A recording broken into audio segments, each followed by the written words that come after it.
With us in studio today, Congresswoman Alexandria Ocasio-Cortez.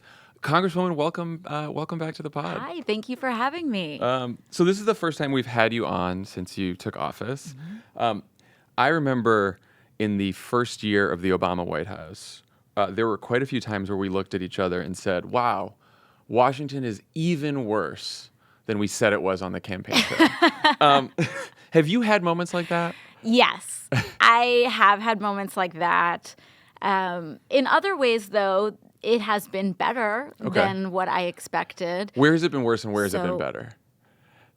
Worse in that I see how laws are made and I am shocked. Sometimes I feel as though if people really saw what our legislative process was like, it would be a national scandal sometimes. But it's been better in that I think I was more cynical about the capacity for change, even going in. And now I actually surprisingly believe that it's even more possible than I had thought going in. Not that I thought it was impossible going in, but seeing how a lot of these dynamics work, I feel more hopeful now more than ever about the possibility of grassroots politics. What has made you more hopeful than you thought you'd be? Well, I think so many of our decisions are based on public sentiment. Yeah. And I believe that if we can really unlock the ability to transform and change and focus on moving public sentiment, then we can really open up our possibilities of what we're capable in D.C. And granted, I think that I and our team and some other members are in a unique capacity. We haven't had this strange fusion of politics and pop culture in this way since, I think, frankly, the 60s. Yeah.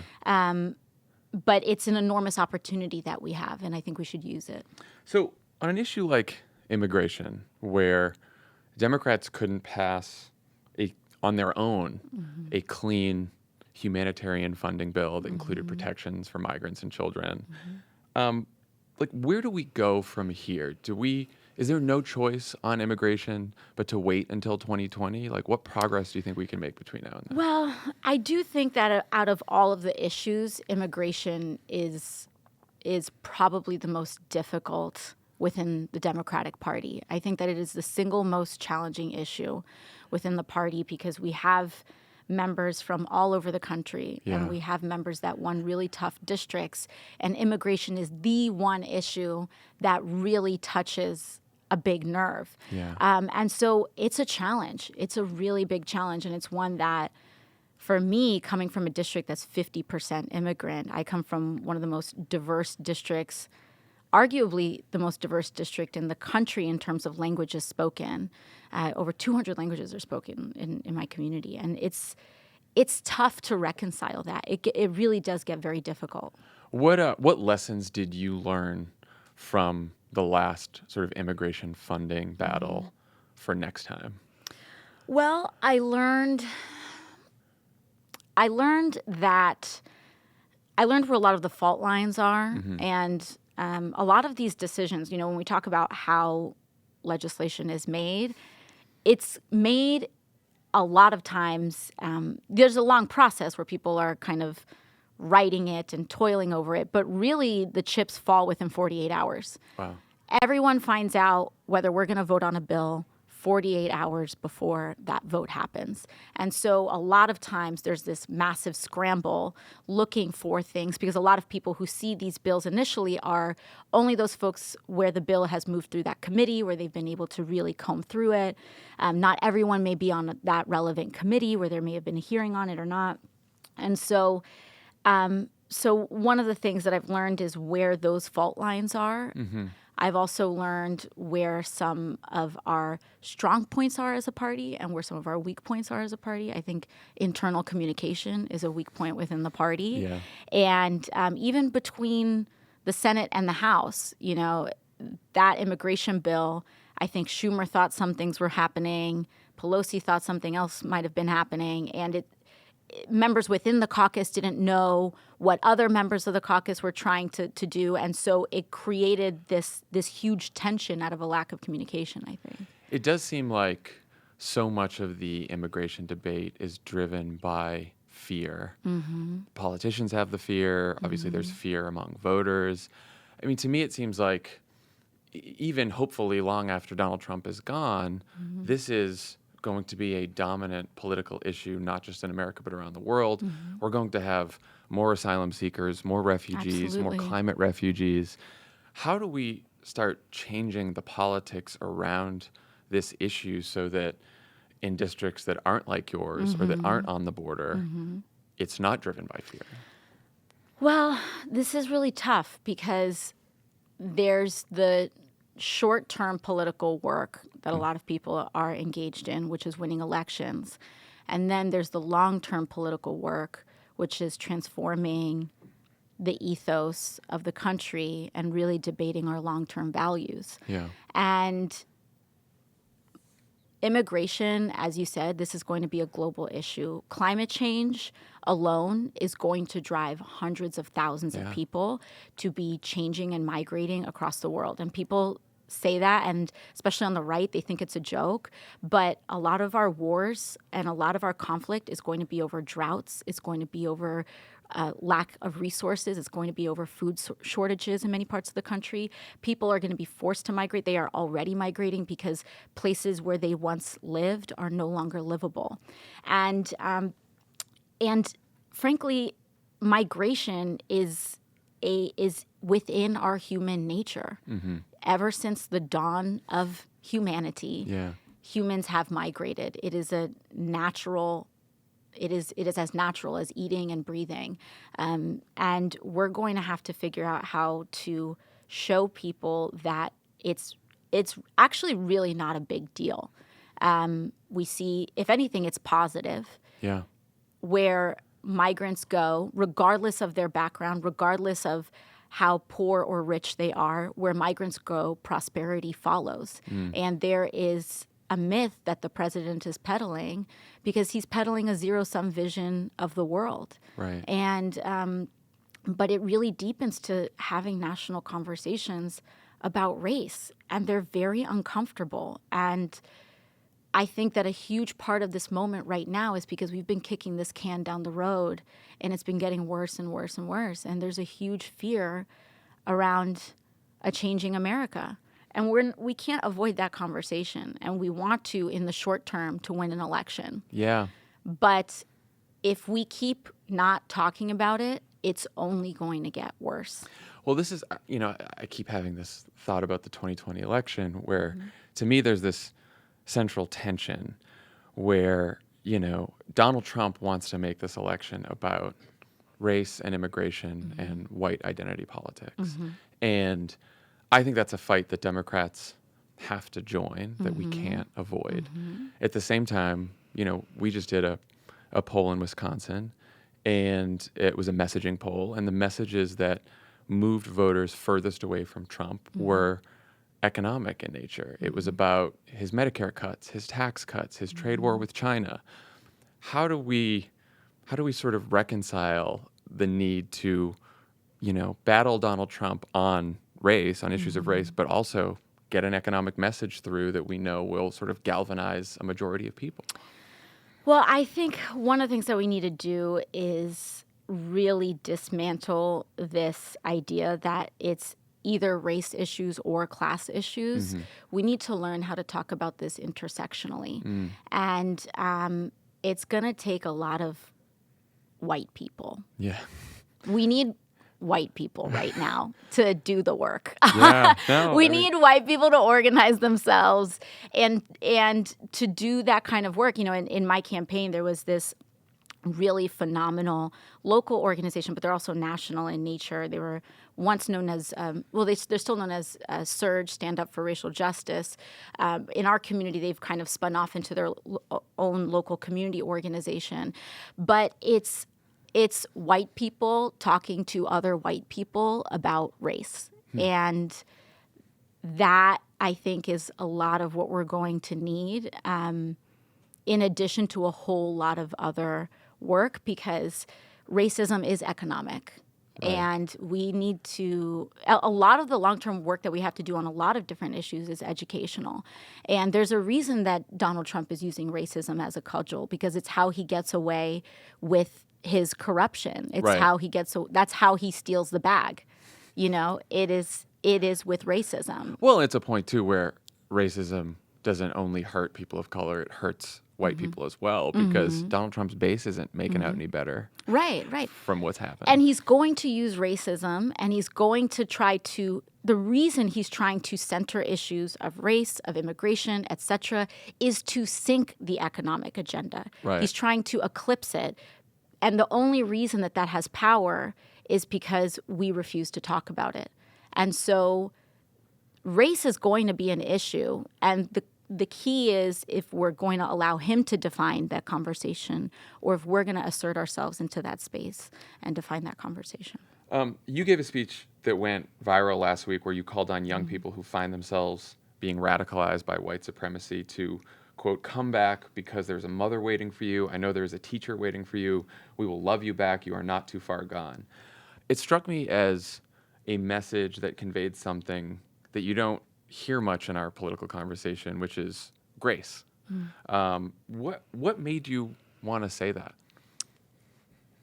Well, a lot of it does have to deal with the fact that I have listened to those moms. I was maybe a day or two before, I was actually at the mall in Queens. My now goddaughter, we were getting a christening dress for her.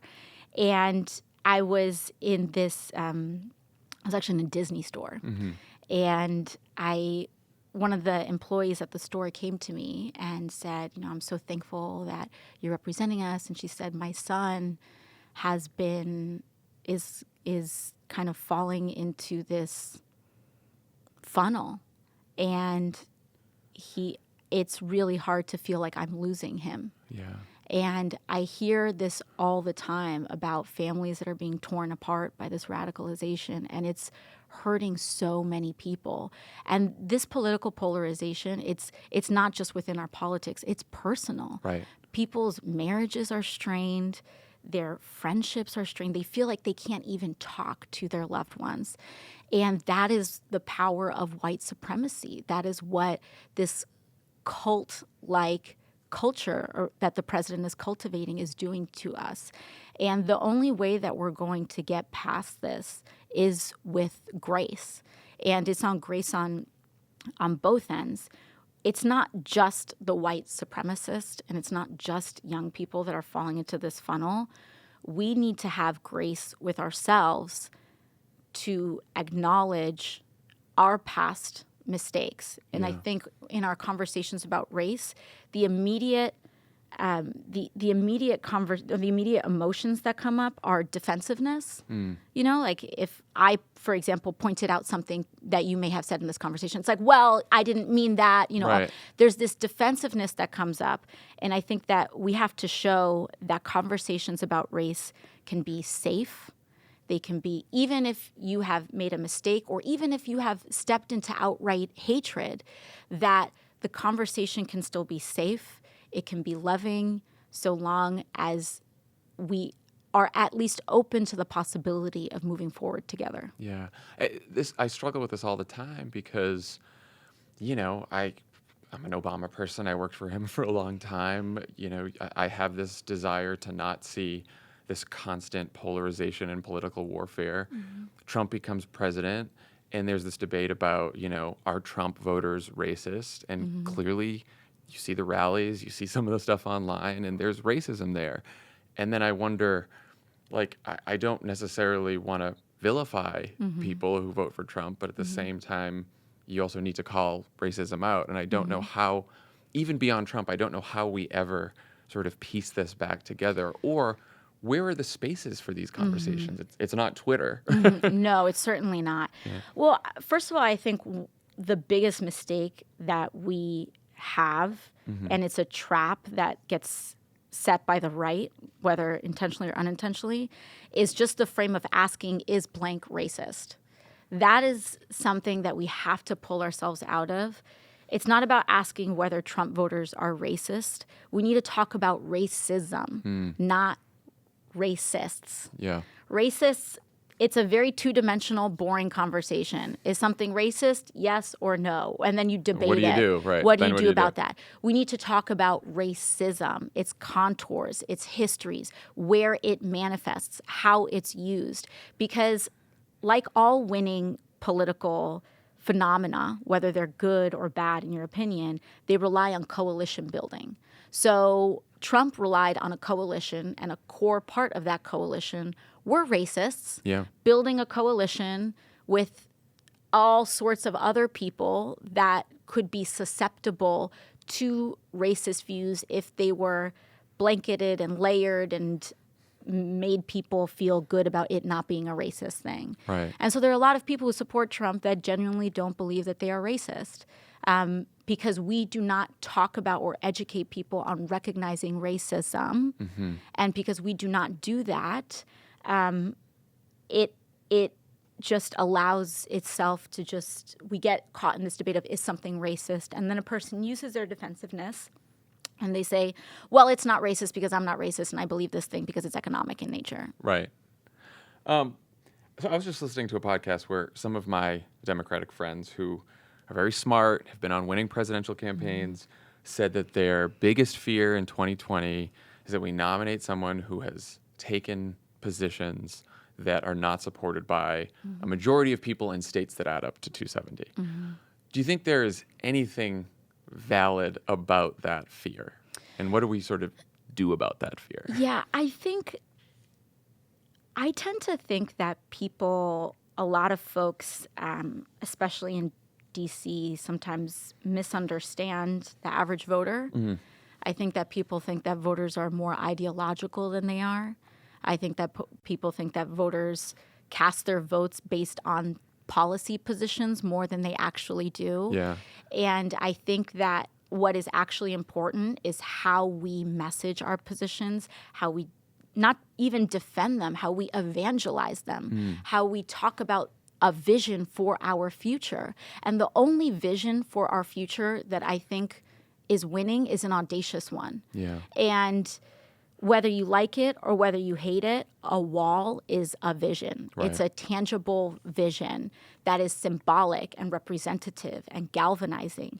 And if we do not have an ambitious, inspiring, galvanizing vision, I think we risk losing even more. And it's not about, it's all about how you message these issues that I think is more important than the actual positions that people take. Yeah. And that, I think, has always been the historic weakness of the Democratic Party. It's something that we do not have institutions for. Republicans, messaging lines. I mean, you watch Fox News, any old schmo that's in the Republican Party goes on CNN and says, or goes on Fox News, and they'll use the same words, the same terminology. Their messaging is completely unified, Right. And it's aggressive in winning over the electorate. What? I always wonder why we have this problem on our side, because a lot of these messages from Democrats are polled, right, which is a problem all in itself. I but believe it's a huge the polling problem. is not completely off, right? Like we know the polling would probably tell us what you and I believe, which is some of these economically populist messages really resonate. Somehow, though, when they say it, when the candidates say it, it doesn't ring true. You know, I mean, you ran a campaign where whether someone agreed with you or not, they saw you as authentic and inspiring and believing in what you were saying. How do you, like, what advice do you give your colleagues and friends who are running in some of these tougher swing districts? Well, I think, first of all, we have to become master storytellers. I think anyone who's in public service needs to be a master storyteller. Yeah. It's not just about being a legislator. We have to be, it requires so many different skills. We have to be legislators. We have to be policymakers. But there's this idea that if you're a good enough legislator, you should just win re-election because you're good at your job. Yeah. But that is clearly not how politics works. We have to Right. be master storytellers. And so my personal advice in terms of storytelling is to tell our stories and to make arguments with your 5 senses and not 5 facts. Use facts as supporting evidence, but you need to communicate and tell the stories in terms of, the smells that other people are smelling, the stress,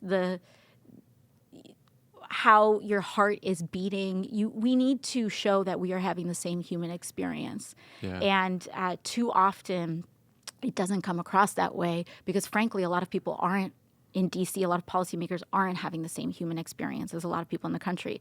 And that is what Trump has tapped into, the visceral. Yeah. And I think our politics is our best when our head and our heart align, when the visceral also matches with the academic, and when our facts are not separated, or not that we have this hierarchy, but that they are put together, because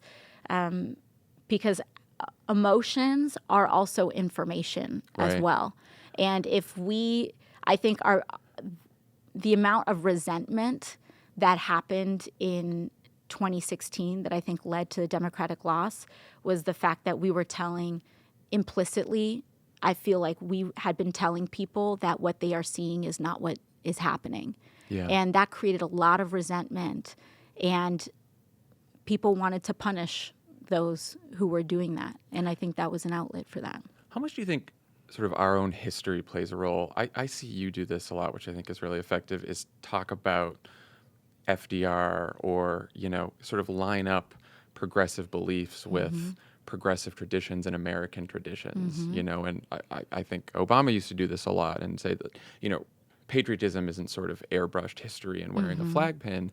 Patriotism is the civil rights movement. That's at the core of what this country has been about. Do you think the Democrats do that well enough? Do you think we should do it more? I think we need to do it more. Yeah. And it's not just about recounting the story. Right. It's about saying this is who we are.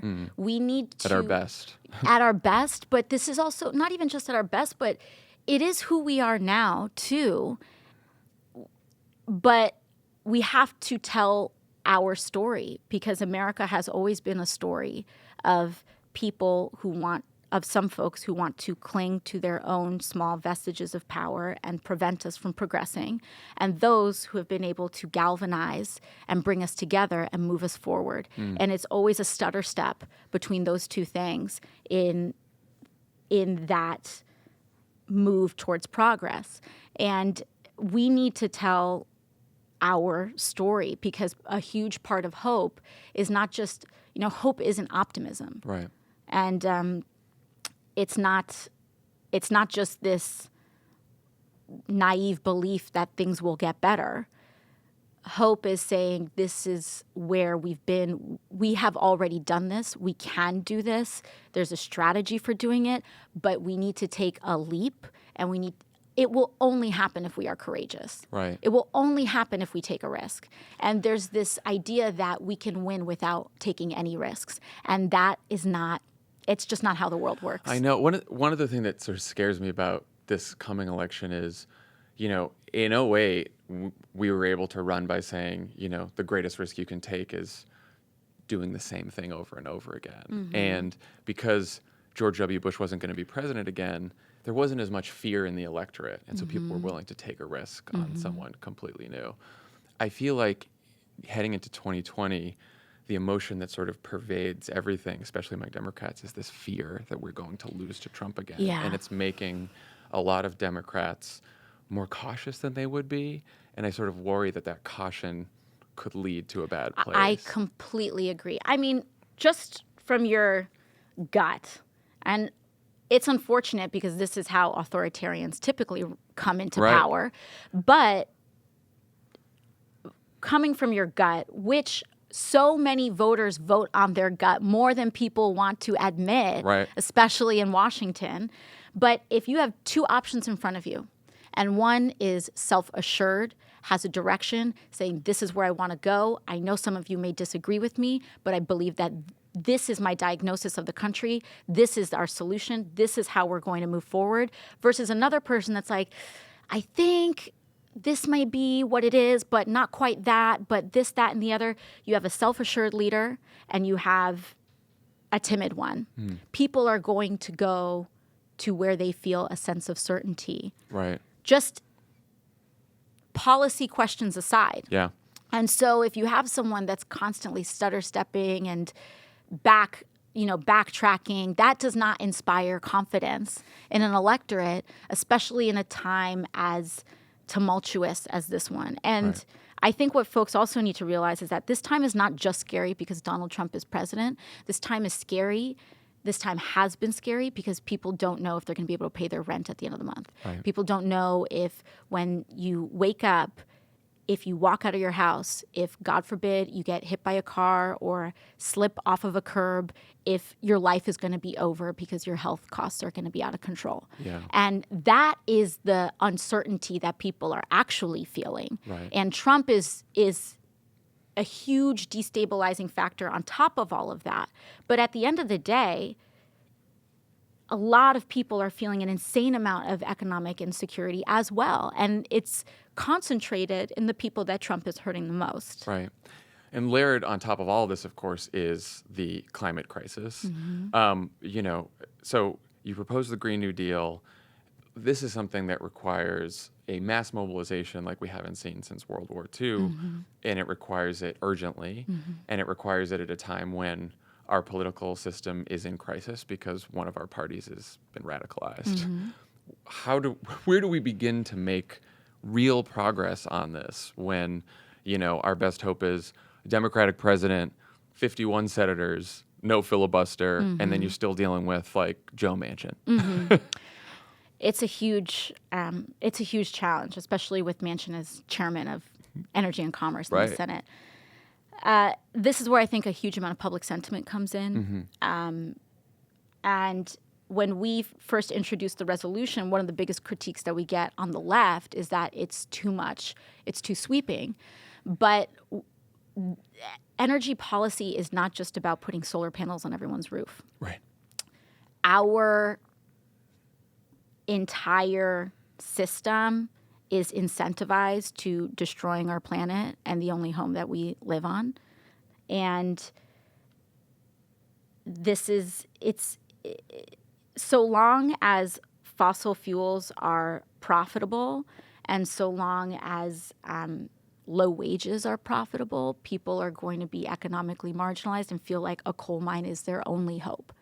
And so the reason it has to be so sweeping is because we need to give our entire economy, I think, a golden gate of retreat and decarbonization. And so that's why we have to, make a renewable energy job just as good of a quality as a coal job. Yeah. Because coal jobs are unionized. Yeah. And a lot of solar panel jobs are like these ad hoc, weird, hourly, or like you have horrible, catastrophic health insurance plans. And that's a lot of the reason why people don't want to switch over, too. Yeah. And so we need to address a lot of those underlying economic issues. So, and frankly, the Green New Deal, I think, is in many parts, is also an economic stimulus package for Main Street. We had no problem blinking or snapping our fingers and passing the stimulus package, which created a large amount of political resentment as well because we bailed out Wall Street and did very little for Main Street. And, this, I think, is the answer to that, is that I think when people say, oh, this is so expensive, well, we don't care when these expenses go to bailing out big banks. Yeah. But for some reason, the idea of bailing out a generation seems unconscionable. Do you think that the next president should prioritize a Green New Deal even over Medicare for all? Like knowing that a president has, 2 major legislative initiatives before the midterms? Well, I think scientifically, we have no choice but to put climate front and center. Yeah. So in terms of that aspect, we have to do it. But I do think that in making these massive investments, like if we're going to make if we're going to make millions of jobs, I want those millions of jobs to have health insurance Need to have a and safety high net quality. And that's why I don't think it's necessarily either or. It's going to say we're going to make this investment, and these are the requirements that this investment is funding. Yeah. So Republicans have already tried to make you the face of the Democratic Party heading into 2020.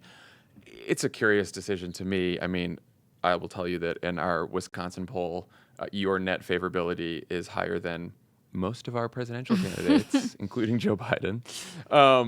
What do you think about this? How do you, do you feel like there's a added responsibility because you have been made this notorious star on the right? I mean, I think there's certainly a responsibility because there's a certain power in that. And so if they're going to make me the focus, then I get to determine as a proxy what they focus on. And so if they're going to spend all of their time trying to trash the Green New Deal, I think that's great because the Green New Deal is enormously popular. Or like yesterday in this like little tiff with Barstool Sports, if we want to get into a fight and you're going to be the anti-union side, I will take that any day of the week. Please go on the record bashing unions. Please go on the record saying we shouldn't have health insurance. Go on the record saying this country should only be for white people. And I will gladly take up that mantle and force them to be on the defense because people say, oh, how risky is this if a presidential candidate gets elected or, wins the primary on Medicare for all? Are they going to be too far left? These other schmoes are literal white supremacists, and they're not worried about that. Right, yeah. So, I mean, come on. Like, this is an outrageous point to make. And we have to be as galvanizing as possible. Is one of the reasons you jumped in on that yesterday because it's so hard to get coverage of the labor movement and unions? Like, I noticed that you sort of pick your battles on Twitter, it seems to me very strategically, thinking that there are some issues that just never break through in the normal political conversation. And if you were saying earlier, if you can sort of fuse the politics with pop culture and what's interesting, you can sort of get more people to pay attention. Yeah, no, I mean, that is something that I enjoy doing. Yeah. Because at my core, I come from the background of community organizing. And in my primary election, I won because I expanded the electorate 68% over the last off-year midterm primary. I talk to people who don't vote. That's my jam. Yeah. I talk to young people. I talk to people of color. I talk to working class people that say, why should I consent to be governed by the lesser of two evils? Right. This system doesn't work for me. I think one of the biggest misconceptions that we have in politics is that people who don't vote are apathetic. And if anything, sometimes I find them to be the most passionate about politics, and they're just very heartbroken and dejected. How do you overcome that cynicism about the system that I think I understand it. I mean, I've talked to a lot of these non-voters too, and Democrats say these should be our voters. They're younger. They're predominantly people of color. They're poorer. And then, some of the solution is like, well, we can get there by just sort of proposing more ambitious policies. Right. But it seems like there's something deeper going on. The only way you are going to get those voters is by actually telling the truth. Yeah. And do you try to set expectations with them? Like, I'm going to go fight for you, but by the way, because one of the worries I had when the Democrats won the House is there's going to be a lot of expectation from people who don't pay super close attention to politics that Democrats won the House, now everything's going to be great. Yeah. And we only control one House of Congress, so we can't promise that much. But is that going to create more disappointment well, with people? When I go back home, it's not about winning. It's about fighting. And every time I come home, people say, thank you for trying. Thank you for fighting for us. That's the number one thing that I hear when I go back home. And it's because they know it's not. I come from a district that is like D plus 24 or something like that. People in my community, vote for Democrats no matter what, but they don't like Democrats. Yeah. It's not, they don't love the party. And I think that's the mistake that we have. We take young people for granted. We take communities of color for granted. We take working class people for granted. And we just say, oh, well, you're going to vote for us no matter what because we're the lesser of two evils. Right. So like there's this entitlement that's like, it's your fault you don't vote. It's your fault that you don't vote. And if you only voted, we would pass all of these things for you. That's bullshit. Right. That's bullshit. Yeah. And that's why I unseated a 20-year incumbent that was the fourth most powerful person in the party. And the argument that I made, some people were saying, oh, well, he's going to be the next speaker. Do we really want to give up that power to our district? And I said, how much of that power has been used to improve our lives? Yeah. How much of it? And I think that's when people were saying, you know what? We should have a change.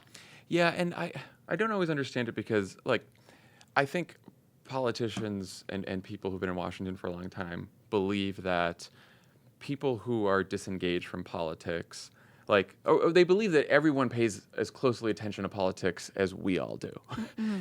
And so if they don't automatically know that Donald Trump is the worst person on earth, or they don't automatically know that voting for a Democrat is the best thing to do, then it's their problem. Mm-hmm. And I think we don't realize that people are busy and living their lives, and there's a certain obligation that comes with citizenship, but there's also an obligation on behalf of our leaders. Well, not only that, but deep in that message that you're talking about, where it's like, oh, well, you should know that if you don't vote, Trump will win. Right. What you're saying, what people say, what that argument says is you should vote for us for your survival. Right. We don't tell white folks in the Midwest that. Right. It's like we tell communities of color, the other side will kill you, and we won't. Right. So isn't that an inspiring message to get to the polls? Right. And so why is it a surprise that young people don't vote, that working class communities don't vote? Why is it a surprise that the union vote did not turn out in 2016? Because none of these messages were galvanizing. And, I think that we could have permanent majorities if we told the truth and fought for people and actually took a risk. Yeah. And I think the reason people appreciate, even if they disagree with me, I hear this a lot from even Republicans that I talk to that say, I may not agree with you, but I respect you, is because they know that it's not a show. Like, they know that I am legitimately risking things to make people's lives better. Yeah. And I think that that's what a public servant has to do. And I think that's what all public servants have to do, regardless of your party. It is a service. We have to risk and sacrifice real things of ourselves, not pretend things. And I think that is what is winning. And I think in terms of that ethos, people vote for ethoses as well. They vote for vision and ethos and how their communities are galvanizing in a moment. I think that was a huge reason why Bernie Sanders was successful in 2016. Because no one had ever heard of Medicare for All and tuition-free colleges. I think we underestimate how much these policies were put into the map and how they've become mainstream in such a short period of time. Well, and it wasn't just his policies, too. I always remember thinking back to Bernie's announcement speech in 2016, and the very first line of the speech is just, I believe we need a political and economic revolution. Mm-hmm. And she's like, oh, you know what his worldview is. Mm-hmm. I saw you talking when you spoke to David Remnick about sort of trying to understand different candidates' worldviews and how important that is. Yes. What do you believe is the worldview that succeeds in 2020? Well, I think the worldview, it's, and this is also very much from Obama's practice and Marshall Gann's too. You have to tell the story of me, us, and now. And that story of me, us, and now should coincide. The worldview is the diagnosis after telling those three stories. And so I think the worldview right now is that, and I think a lot of candidates have kind of gotten this, but I don't know if they're getting it just because it polls well, or because they've deeply internalized the reality of America today. And it's that our system and our politics, our structure is designed to help the powerful. And we do need to have these huge changes. We do need a political and economic revolution, but we are at a crossroads right now. And the crossroads, and I think we have to tell the story of the crossroads, where our nation is coming apart and it will continue to come apart, or we can use this moment as an opportunity to transform. But there is no going back to where we were. Right. And I think that is the bitter pill that is very hard for a lot of people to swallow. But the America that we had, even under Obama, is gone. Right. And that is the nature of time. You know, the America that we had with Obama, the America of George Bush, was forever gone. Right. And we have to decide how we're going to transform. But there is no staying the same anymore. And taking that step forward requires a certain level of courage and ambition, but that's always been the way with us. Right. And as humanity evolves, we can always evolve for the better. And I think we're almost scared of living in a more advanced world, because I think that the way we advance as a society, a more advanced society is one where everyone can go to the doctor. Yeah. A more advanced society is one where every person has the opportunity to educate themselves as far as they see fit for their own lives. Yeah. That, you know, it sounds like science fiction to a lot of people, but science fiction is written for the societies we're going to live in decades from now. And